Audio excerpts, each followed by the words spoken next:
Shalom semuanya yang dikasihi Tuhan. Saya melihat kemuliaan Tuhan ada di tempat ini melalui wajah-wajah saudara. Karena Tuhan Yesus baik. Beri kemuliaan buat Tuhan. For God so loved the world. So loved the world. Karena begitu besar kasih Tuhan kepada Anda dan saya. Sehingga dia mengaruniakan Yesus. Sangat begitu. Artinya tidak terukur kasih Tuhan. Nah, hari ini seperti tadi yang sempat dikatakan oleh Juan, kita akan menikmati siapa? Yesus. Oke, langsung saja firman Tuhan hari ini saya akan bagikan. Judulnya, tampilkan, Looking to Jesus, ya. Jadi hari ini kita mau melihat lebih lagi. Siapa yang ingin melihat lagi Yesus lebih lagi? Amin. Anda pasti diberkati. Ya, sesuatu yang luar biasa ketika saudara melihat Yesus. Nah, kadang-kadang ketika kita ngomong mendengar kata-kata looking to Jesus, melihat Yesus, banyak orang menganggap itu sesuatu yang terlalu simpel. Saya pernah berbicara sama seseorang, teman saya. Gereja kami sekarang adalah memberitakan hanya Yesus, supaya membawa jemaat untuk melihat Yesus. Di dalam pikiran mereka, it's so simple, terlalu sederhana, hanya looking to Jesus. Nah, banyak orang berkata, maksudnya apa melihat Yesus? Kami juga melihat Yesus, ya. Bukan melihat Yesus itu artinya kita di rumah ada gambarnya Yesus, ya. Yesus sedang melakukan mujizat misalnya, seperti itu, ada gambar-gambar yang banyak, ya kan, di dalam rumah kita. Bukan itu, saudara, ya. Artinya melihat Yesus itu sesuatu yang mulia di dalam firman-Nya tentunya, di dalam setiap khotbah. Nah, Anda kalau di sini setiap hari Minggu, Anda dibawa untuk melihat siapa? Yesus. Nah, kadang-kadang orang hanya mendengar kata melihat Yesus, waduh, khotbah apa melihat Yesus, ya. Orang-orang kepingin khotbah yang isinya tuh praktis untuk kehidupan kita.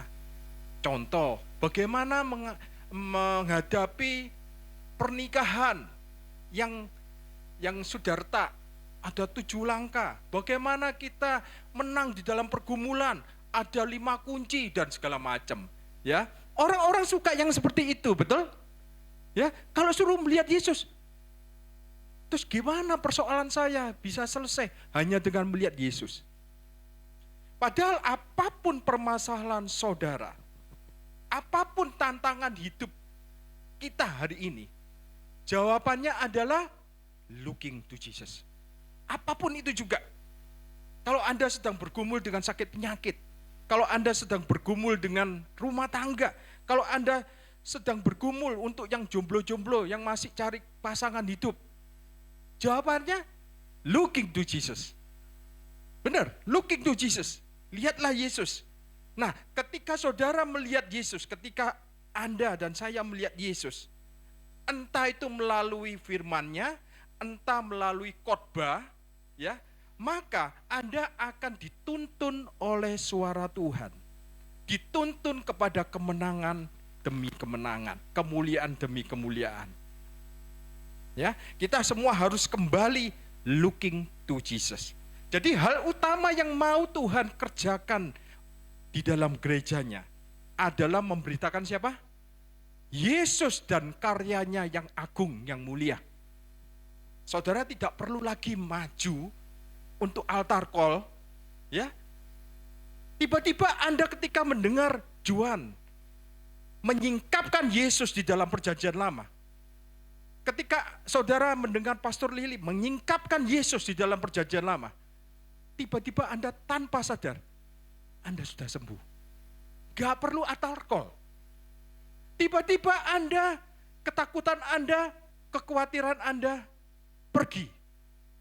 Ketika Anda mendengar berita tentang Yesus, ketika Anda melihat Yesus di dalam khotbah-khotbahnya, tiba-tiba cinta suami kepada istri semakin bersemi, semakin bertumbuh, seperti anggur di Kana.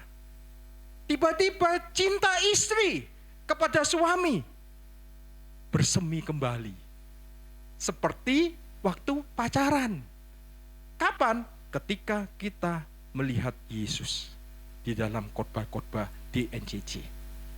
Siapa yang ingin keluarga-keluarga yang cintanya diperbaharui setiap hari? Amin. Sama seperti cinta Yesus kepada kita. Ya. Jadi ingat, saudara, apapun pergumulan Anda, kalau Anda lihat Yesus, tiba-tiba kepahitan yang ada di dalam hati saudara gone, hilang. Tiba-tiba aku bisa mengampuni ya. Ingat ya, Anda itu kudus. Anda itu artinya Anda kudus itu artinya apa? Artinya Anda berbeda. Anda dipisahkan. Anda dikhususkan. Tidak seperti dunia. Ketika apa? Ketika Anda melihat Yesus, Anda sadar, oh iya ya, aku holy ya. Aku ini kudus ya. Anda tahu enggak? Di dalam bahasa Inggris, akar kata dari holy itu adalah hul. Hul itu adalah utuh. Jadi kudus itu sama dengan utuh. Siapa yang di sini ingin utuh? Ketika saudara kudus, saudara utuh. Penuh dengan Kristus. Utuh, ya. Jadi kudus itu utuh. Melihat Yesus akan selalu menjawab semua masalah kita. Semua persoalan kita. Bahkan pernikahan kita. Anda tahu enggak? Pernikahan itu terdiri dari dua orang yang hancur, yang berkomitmen untuk bersama-sama. Sebab itu, sebuah pernikahan harus melibatkan kehadiran pihak ketiga, namanya Yesus. Benar? Ya, harus melibatkan Yesus di tengah-tengah kita. Looking to Jesus. Nah, saudara harus bersyukur ada di tempat ini. Karena Anda dibawa setiap minggu looking to Jesus. Anda siap untuk looking to Jesus lebih lagi? Oke? Oke. Kita buka Kejadian. Kita akan melakukan perjalanan di perjanjian lama. Di kitab Musa. Salah satunya kitab Kejadian. Kita tahu kitab Musa ada 5. Ya, kita buka kitab yang pertama, kitab Kejadian. Nah, kitab Kejadian pasal 49 ini berbicara tentang bagaimana ketika itu Israel sudah tua, kemudian dia memberkati anak-anaknya satu persatu. Nah, di dalam berkat Israel ini, di berkat Yakub ini, satu persatu anaknya ini, Anda bisa melihat keindahan Yesus di sana. Anda siap untuk melihat Yesus di dalamnya? Nah, jadi firman yang diurapi Roh Kudus itu bukan firman yang berisi moralitas, perintah-perintah, no. Saya percaya khotbah yang diurapi Roh Kudus selalu membawa saudara looking to Jesus. Karena Roh Kudus itu diutus untuk supaya Anda melihat anaknya yang tunggal. Nah, kita lihat 49 ayat 1 Kejadian. Kemudian Yakub atau Israel memanggil anak-anaknya dan berkata, datanglah berkumpul supaya kuberitahukan kepadamu apa yang kamu alami di kemudian hari. Nah, sebenarnya perkataan Yakub ini bukan hanya ditujukan kepada ke-12 anak-anaknya secara pribadi, tapi juga pada keturunan mereka nanti di kemudian hari. Ya. Nah, untuk membahas ini saya nggak mungkin membahas 12 anak Yakub ini dalam satu ibadah, nggak mungkin, karena keterbatasan waktu. Ya, tapi Anda akan menerima sebagian hari ini, message ini. Ya, saya minta HP semua di silent supaya Anda betul-betul utuh untuk menerima message ini. Anda karena siap, karena Anda mau melihat Yesus di sana, di dalamnya. Nah, kita akan melakukan perjalanan kembali ke kitab Musa ini. Nah, kita akan melihat Yesus. Nah, anak-anak Yakub, beberapa anak Yakub ada Gad, ada Asher, ada Naftali, ada Yusuf, ada Benyamin, dan seterusnya, dan seterusnya. Nah, saya akan mulai dari Gad. Saya tidak mungkin semuanya saya bahas di tempat ini, ya. Suatu hari nanti saya akan sambung, nggak apa-apa, ya. Gad. Gad adalah salah satu anak dari Israel. Kejadian pasal 49 ayat 19. Demikian firman Tuhan. Nah, yang tertulis di sini saya sesuaikan dengan terjemahan NKJV. Tapi kalau Anda baca di terjemahan TB, bunyinya nggak seperti ini, saudara. Anda bisa cek, ya. Gad ia akan diserang oleh gerombolan. Kalau di dalam TB, tetapi ia akan menyerang tumit mereka. Nggak tepat, saudara-saudara, ya. Nah, tapi di NKJV, Gad ia akan diserang oleh gerombolan, tetapi ia akan menang pada akhirnya. God a troop shall tramp upon him, but he shall triumph at last. Dia akan menang pada akhirnya. Mungkin Anda bertanya-tanya, Yesusnya di mana, Pak? Anda akan bertanya, mana Yesusnya, Pak? God, ia akan diserang oleh gerombolan. Maksudnya apa? Ia akan menang pada akhirnya. Nah, inilah pewahyuan atau revelation yang saya terima, yang saya mengerti bahwa, oh ya memang di dalam perjanjian lama semua ngomong tentang Yesus. Juan tiap hari menjelaskan tentang Babel, ya, itu ada hubungannya juga dengan Pentakosta, betul ya? Jadi perjanjian lama itu adalah perjanjian baru yang tersembunyi. Perjanjian baru adalah perjanjian lama yang disingkapkan. Oke? Nah, kita mau lihat. Ingat tidak Anda saat Yesus bangkit waktu hari Minggu?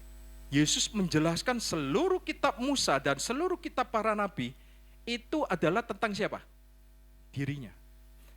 Saya bayangkan ketika dia menjelaskan Kejadian 49 ayat yang ke-19 ini, Yesus menjelaskan kepada kedua muridnya yang dari perjalanan Yerusalem ke Emmaus. Saat dia menjelaskan ini, Yesus menjelaskan tentang dirinya di dalam kitab Injil, Perjanjian Baru. Makanya muridnya itu berkobar-kobar. Oh, ternyata yang tertulis di dalam Perjanjian Lama kitab Musa itu adalah tentang Kristus di dalam Injil. Ingat, Yesus waktu itu bangkit dengan tubuh kemuliaannya. Artinya, kejadian itu sudah terjadi. Yang mana, Pak? Nah, God akan diserang oleh gerombolan tetapi ia akan menang pada akhirnya. Saudara ingat tentang orang yang dirasuk setan,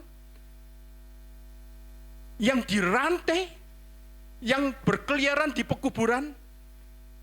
Itu di mana tempatnya? Di Gadara. Itu adalah orang Gadara. Ya. Yesus waktu itu dari Kapernaum, dia mengajak murid-muridnya untuk menyeberang Danau Galilea waktu itu. Dia mendengar seruan teriakan orang yang dirasuki setan itu.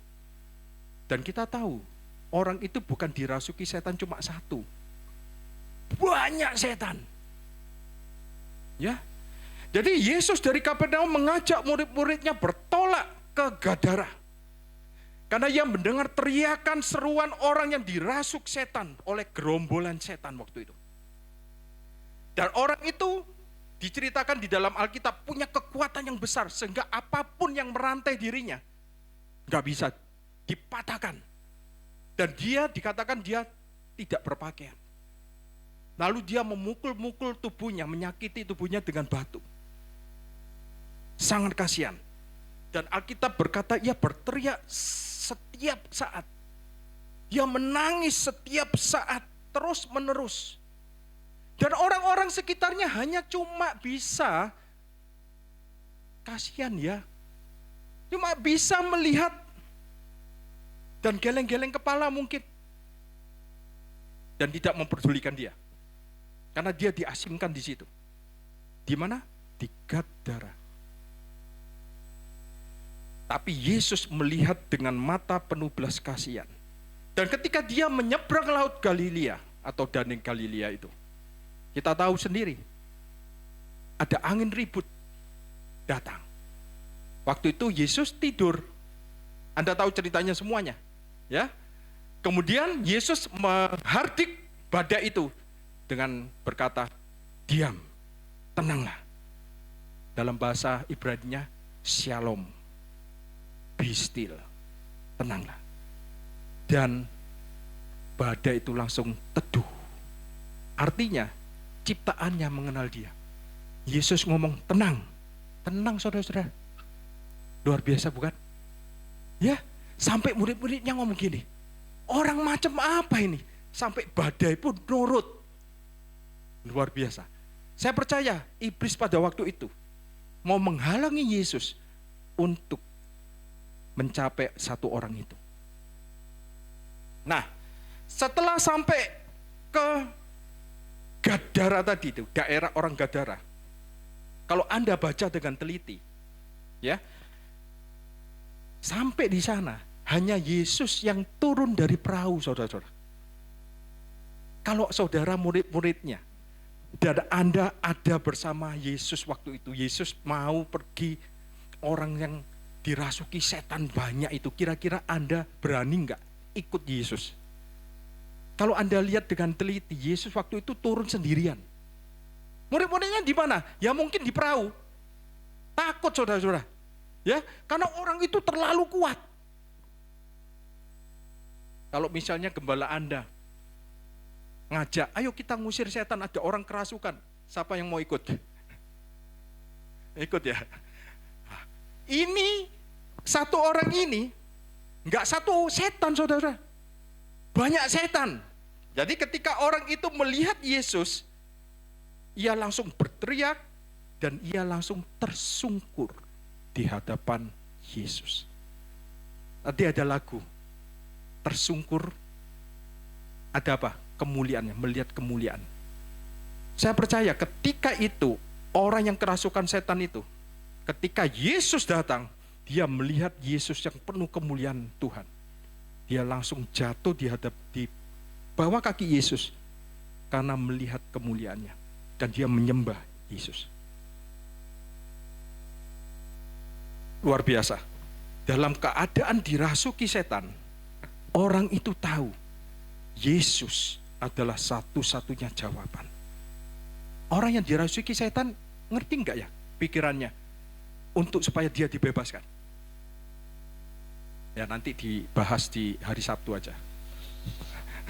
Ini bukan bagian saya. Tapi orang itu tersungkur seolah-olah minta tolong sama Yesus. Ia tahu Yesus adalah satu-satunya jawaban untuk melepaskan dia. Kemudian di Lukas pasal 8 ayat 30 kita lihat. Dan Yesus bertanya kepadanya, siapakah kamu, namamu? Jawabnya, Legion. Karena ia kerasukan banyak setan. Ya, Legion artinya apa? Gerombolan. Ya, itu bisa berarti 4.000 sampai 6.000 legion. Legion itu kalau di dalam zaman itu, satu legion itu sekitar satu pasukan legion itu 4.000 sampai 6.000 orang. Jadi ada 4.000 sampai 6.000 setan di dalam satu orang. Tapi hanya satu kata dari Yesus, go. Yesus cuma ngomong, go. Semua setan yang ada di dalam orang itu keluar dan masuk ke dalam babi. Dan babi itu akhirnya bunuh diri masuk jurang, betul? Kemudian Kejadian 49 ayat 19 tadi, Gad, ia akan diserang oleh gerombolan. Tetapi ia akan menang pada akhirnya. Beri kemuliaan buat Tuhan. Bagaimana dia menang? Melalui Yesus. Looking to Jesus. Looking to Jesus. Jadi perkataan Yakub kepada Gad adalah sebenarnya tentang Yesus yang membebaskan orang yang sudah lama rindu untuk kembali ke rumahnya. Orang yang sudah lama rindu kembali diterima oleh keluarganya, karena keluarganya pasti mengasingkan. Ya, bukannya hidup sendirian di pekuburan. Melalui Yesus, orang ini akhirnya dilepaskan menjadi pengabar Injil di Dekapolis, di 10 kota. Gad, ia akan diserang oleh gerombolan, tetapi ia akan menang pada akhirnya. Melalui siapa? Tuhan kita, Yesus Kristus. Beri kemuliaan buat Tuhan. Tetapi ia akan menang pada akhirnya. Sebesar apapun masalah kita, sebesar apapun persoalan yang sedang kita hadapi hari ini, looking to Jesus. Jawabannya, karena kemenangan adalah milik kita. Peperangan adalah milik Tuhan. Kita hanya rest. Oke, hari kita lihat gambar wilayah Gad. Saya akan tampilkan Gad. Ini pembagian peta wilayah Israel saat Yosua membagi-bagikan wilayahnya. Gad ada di sini. Next. Nah, Gad. Inilah di wilayah Gad. Di atas itu ada Galilea. Ada lihat? Ya, saya kasih tanda panah Galilea. Yesus menyeberang dari situ ke wilayah Gad. Gadara. Oke? Berikutnya. Kejadian pasal 49 ayat 20. Asyer. Ini saya terjemahkan juga langsung NKJV ya. Karena saya kalau baca TB-nya bingung saya. Kalau TB-nya itu ngomong gini, Asyer makanannya akan limpah mewah dan ia akan memberikan santapan raja-raja. Tapi di dalam versi NKJV, bread from Asher, ada kata bread. Ada roti dari Asyer. Kalau di sini ada roti dari Yohanes dan Noni. Kalau di sana ada roti dari Asyer. Ya. Beri kemuliaan buat Tuhan. Roti dari Asyer akan limpah mewah dan ia akan memberikan santapan raja-raja. Apa itu? Apa itu? Ya. Nah, ada roti dari Asyer. Mari kita lihat kembali peta 12 suku. Di mana wilayah Asyer? Saya kasih tanda merah Asyer, ya. Nah, di Asyer sebelah kiri sendiri, Anda lihat. Di Asyer, atas Asyer paling utara itu ada kota Tirus. Bahasa Inggrisnya bacanya apa ya? Tyre atau Tyre? Tyre. Oke, Tyre. Saya Inggrisnya pas-pasan soalnya. Tirus, ya, lebih mantap Tirus daripada Tyre, ya. Tirus, ada Tirus. Nah, sesuatu terjadi di kota Tirus saat pelayanan Yesus. Apa itu? Matius pasal 15 ayat 21. Di sebelah utara, paling utara dari Israel, kota Tirus. Lalu Yesus pergi dari situ dan menyingkir ke daerah Tirus dan Sidon. Maka datanglah seorang perempuan Kanaan, atau di dalam Injil yang lain Sirofenisia. Dari daerah itu sudah berseru, kasihanilah aku ya Tuhan anak Daud. Karena anak perempuanku berkerasukan setan dan sangat menderita. Tetapi waktu itu Yesus sama sekali tidak menjawab, saudara. Jangan lupa, kedatangan Yesus pertama bukan untuk orang-orang non-Yahudi, bukan orang Gentile, tapi untuk orang Yahudi. Ya, untuk domba-domba yang hilang dari bangsa Israel. Tetapi perempuan ini berpura-pura, saudara, menjadi orang Yahudi. Nah, dia memanggil Yesus anak Daud. Kasihanilah aku, anakku menderita. Dan tidak ada yang berpura-pura di hadapan Tuhan, saudara. Anda jangan pernah berpura-pura di hadapan Tuhan. Itulah kemunafikan. Kenapa Tuhan membenci kemunafikan? Kenapa? Tapi Tuhan mengasihi orang yang munafik. Tapi Tuhan membenci kemunafikan. Karena kalau saudara datang kepada Tuhan dengan berpura-pura, bukan menjadi saudara sendiri, diri Anda sendiri, Anda tidak akan mengerti, mengetahui bahwa Tuhan sangat mengasihi saudara. Tapi kalau saudara datang dengan apa adanya saudara, dengan kelemahan saudara, dengan segala kekurangan saudara, Anda baru memahami bahwa Dia sangat mengasihi saudara dalam segala kekurangan saudara. Oleh sebab itu kemunafikan sangat dibenci sama Tuhan. Ketika kamu berpura-pura menjadi bukan dirimu, dan aku mengasihi kamu, kamu tidak sadar, kamu tidak tahu betapa aku sangat mengasihi kamu. Tapi kalau kamu datang dengan apa adanya kamu, dan aku mengasihi kamu, kamu bisa merasakan betapa Tuhan sangat mengasihi aku. Dia menerima aku apa adanya. Dan saya minta semuanya ini kita juga bisa menerima orang-orang sekitar kita apa adanya. Kita nggak mau juga toh orang-orang sekitar kita atau yang terdekat kita, pasangan kita lah, berpura-pura. Enggak. Kita ingin apa adanya, ya. Oke. Jadi dalam kisah ini Yesus menolak dan berkata apa? Aku diutus hanya untuk domba Israel yang hilang. Lalu kemudian Yesus berkata, next. Tetapi Yesus menjawab, tidak patut mengambil roti yang disediakan, roti dari Asher. Bread from Asher.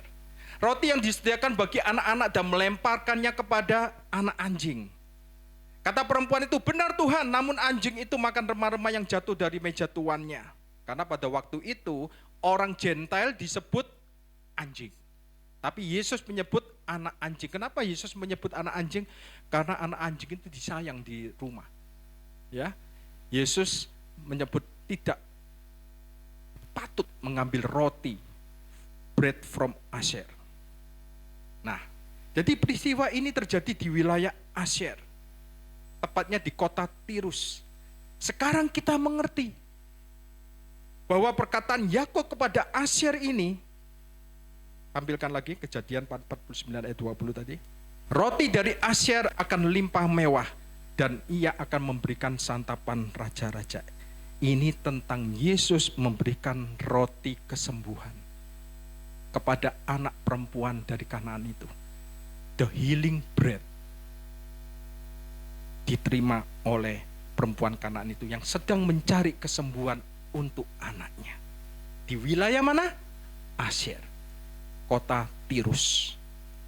Jadi ketika Yakub memberkati Asher, dia berbicara tentang Asher. Bread from Asher, roti dari Asher akan limpah mewah. Saya gak ngerti bagaimana bisa ini berbicara tentang Injil. Luar biasa. 1600 tahun yang lalu sebelum Yesus datang, ini sudah peristiwa ini sudah dinubuatkan loh. Semua tentang Yesus. Nah, maju lagi, Naftali.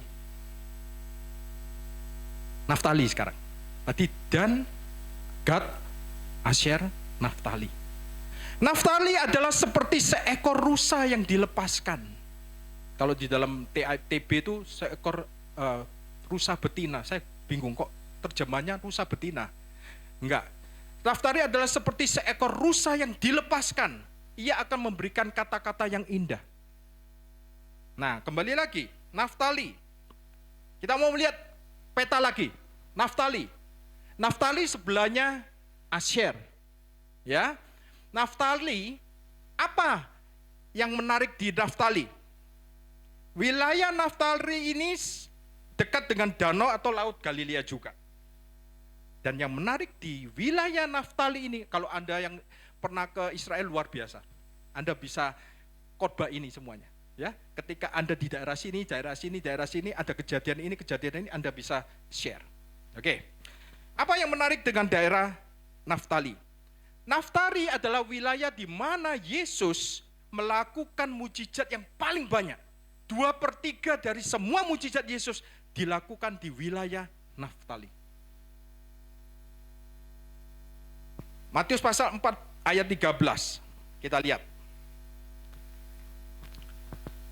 Ia meninggalkan Nazaret dan diam di Kapernaum di tepi danau di daerah Sebulon dan Naftali, supaya genaplah firman yang disampaikan oleh Nabi Yesaya, tanah Sebulon dan tanah Naftali, jalan ke laut, daerah seberang sungai Yordan, Galilea, wilayah bangsa-bangsa lain. Di sanalah Yesus melakukan 2/3 dari mujizatnya di wilayah Galilea, wilayah suku Naftali. Alkitab mengatakan wilayah itu dinaungi lembah maut. Dan di sanalah mereka melihat terang ketika Yesus melangkah di tempat itu.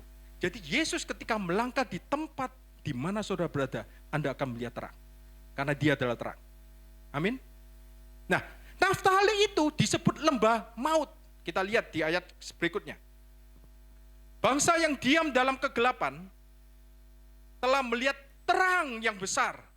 Dan bagi mereka yang diam di negeri yang dinaungi maut,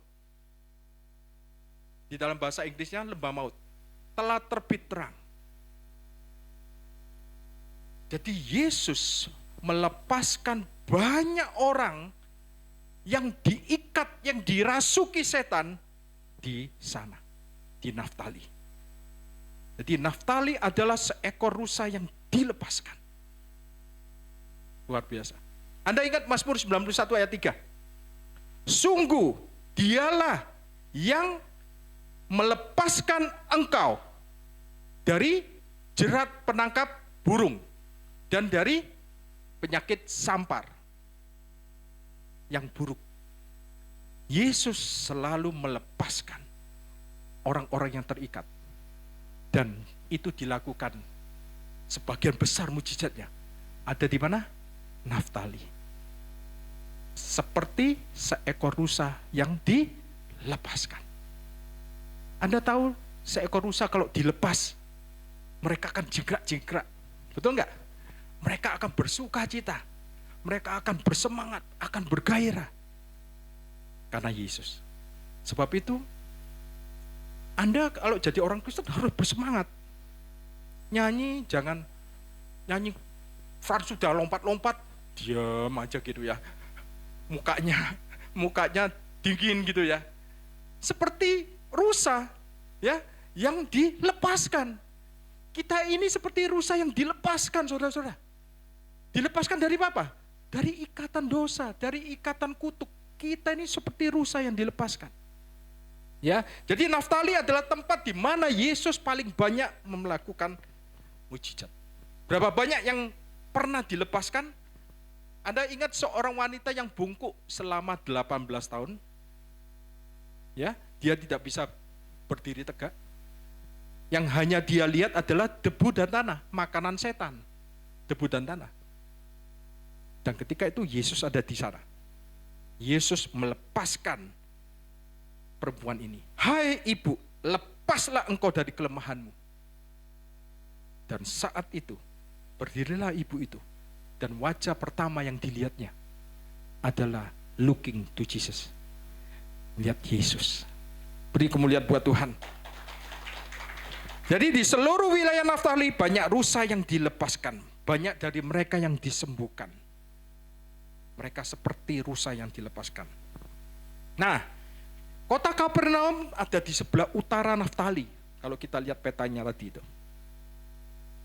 Lalu ada khotbah di bukit, seperti nubuatan bagi Naftali tadi. Nah, ia akan memberikan kata-kata yang indah.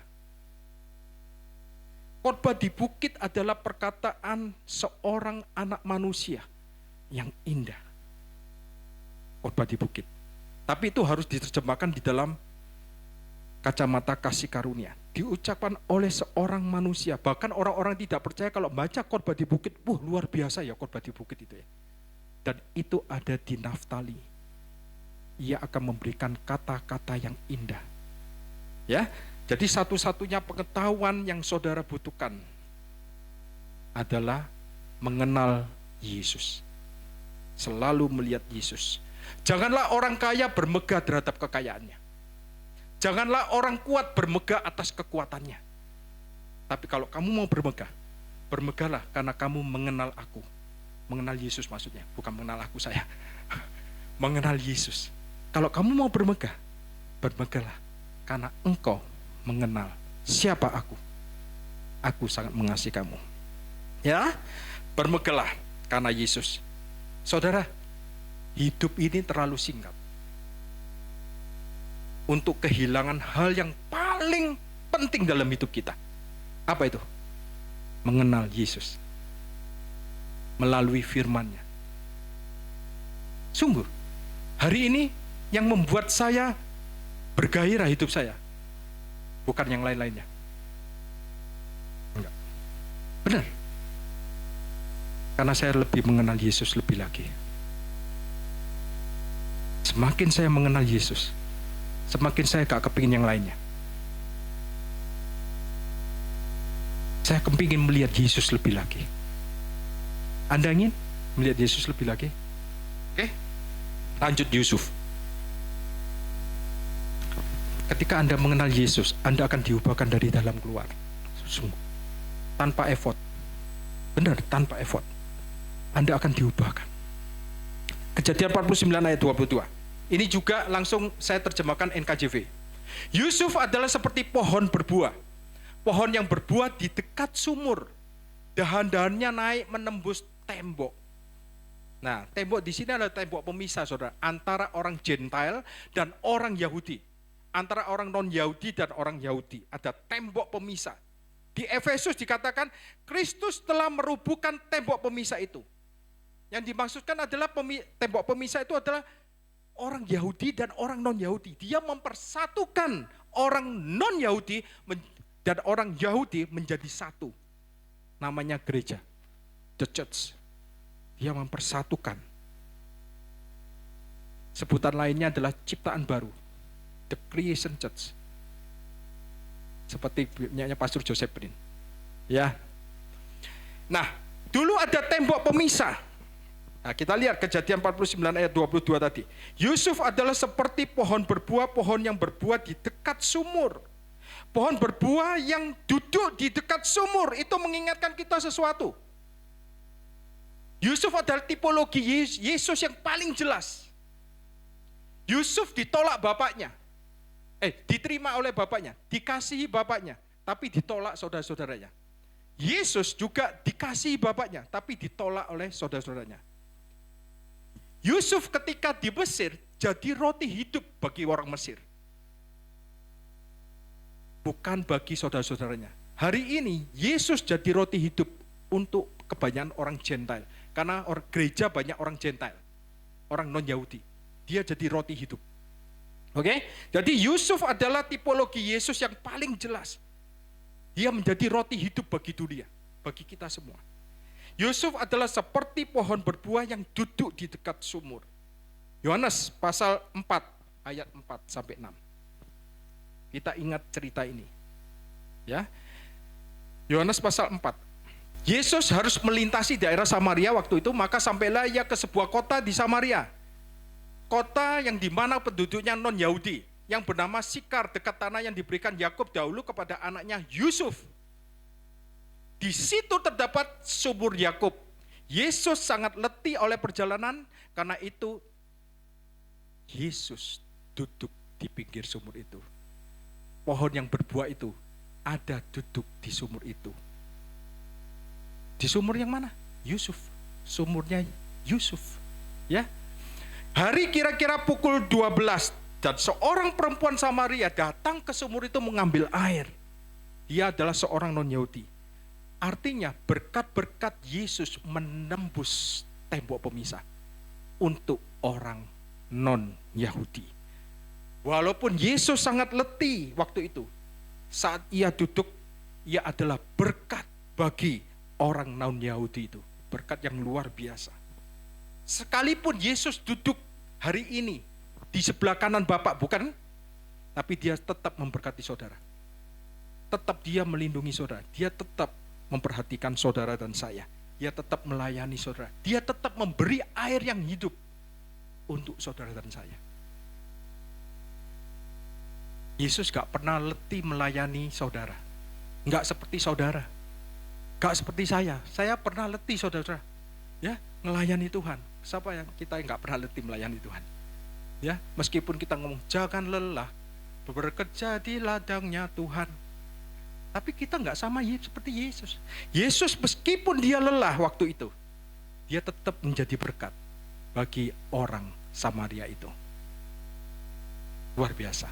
Dialah air hidup yang selalu mengalir buat kita. Ya. Jadi ketika murid-muridnya waktu itu datang, dia melihat murid-muridnya lihat Yesusnya sudah seger.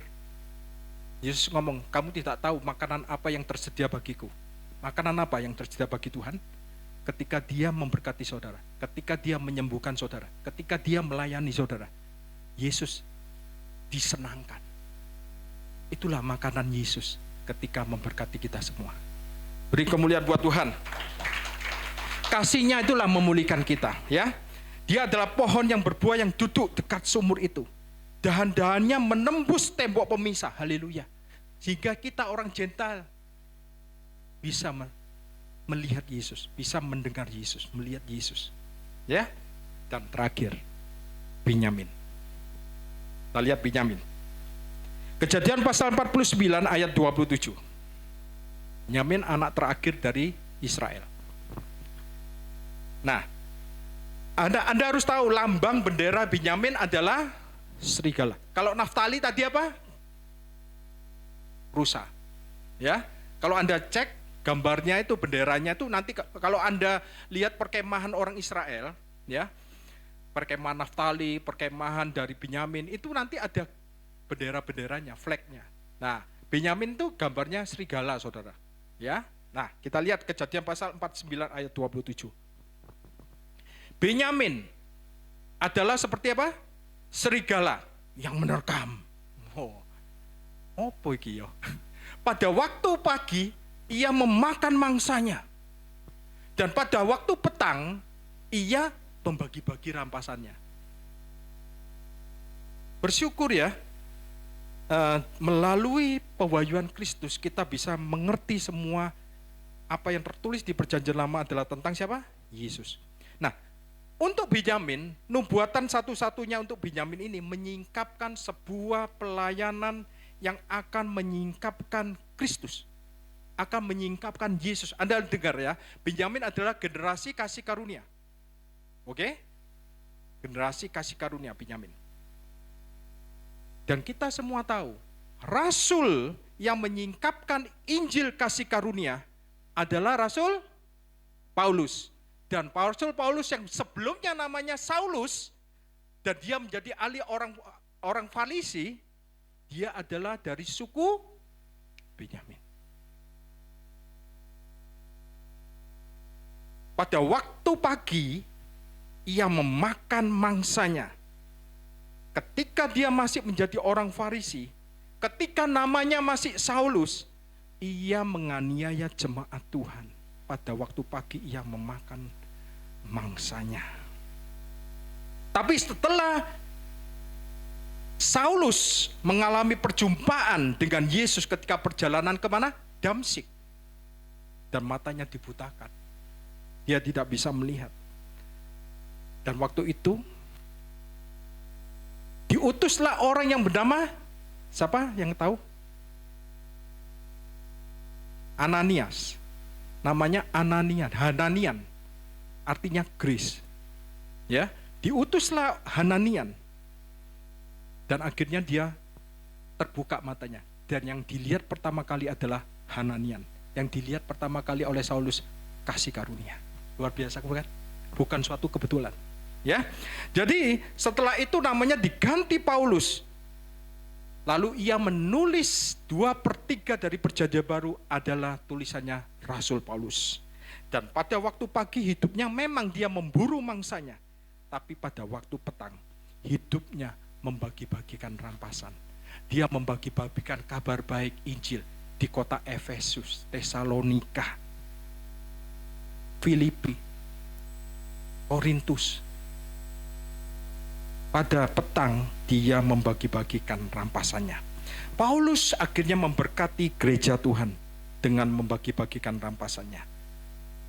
Saya gak membayangkan 2 orang murid waktu itu ketika dijelaskan sama Yesus dalam perjalanan itu, baru terbuka mata mereka. Oh, itu ternyata ini digenapi semuanya. Ya. Dan Paulus berasal dari suku Binyamin. Dia membagikan kekayaan kasih karunia Tuhan, sama seperti gereja saudara di sini, membagikan Injil kasih karunia. Dan ini bukan pekerjaan manusia, ini pekerjaan dari Tuhan. Beri kemuliaan buat Tuhan. Anda bersemangat untuk melihat Yesus lagi? Amin. doakan kita hamba Tuhan supaya dibukakan lebih lagi, ya. Karena Dia yang akan memimpin kita kepada iman sampai iman Anda sempurna, sampai Anda menerima kemenangan dan kesuksesan. Karena Yesus, dengan melihat Yesus di dalam Ibrani pasal 12 ayat 2, tunjukkan, saya nggak punya. Ibrani pasal 12 ayat 2, marilah kita melakukannya dengan mata tertuju kepada Yesus yang memimpin kita dalam iman dan yang membawa iman kita kepada kesempurnaan, yang membawa iman kita kepada keutuhan, membawa iman kita kepada keberhasilan, kesuksesan. Looking to Jesus. Di Ibrani pasal 1 dikatakan bahwa Yesus lebih tinggi daripada malaikat. Di Ibrani pasal 3 dan ayat 5 sampai 5, Yesus lebih tinggi, lebih besar daripada Musa. Karena Musa adalah pelayan, hamba. Dia adalah anak yang tinggal di rumah. Dan rumahnya itu adalah kita. Ingat, Kristus in you. Kristus ada tinggal di dalam kita. Kita ini rumahnya Kristus. Johan sudah pernah beritakan bagaimana Kristus bisa tinggal di dalam kita. Karena karyanya, ya. Kemudian kalau kita lihat di next Ibrani, setelah Kristus lebih besar daripada Musa, Kristus menggantikan keimaman Lewi. Dia adalah imamat berdasarkan peraturan Melkisedek. Dia adalah imam besar agung untuk selama-lamanya. Sampai akhirnya Ibrani pasal 11 ada pahlawan-pahlawan iman. Betul? Yesus lebih besar daripada semua pahlawan-pahlawan iman yang ada di Ibrani pasal 11.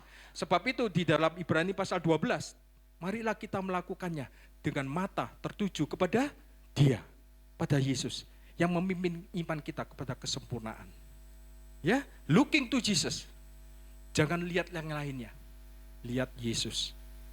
Semakin Anda melihat Yesus, semakin Anda diubah sama seperti Yesus. Anda sehat, Anda kuat, Anda berhasil, Anda sukses. Beri kemuliaan buat Tuhan. Mari kita berdoa.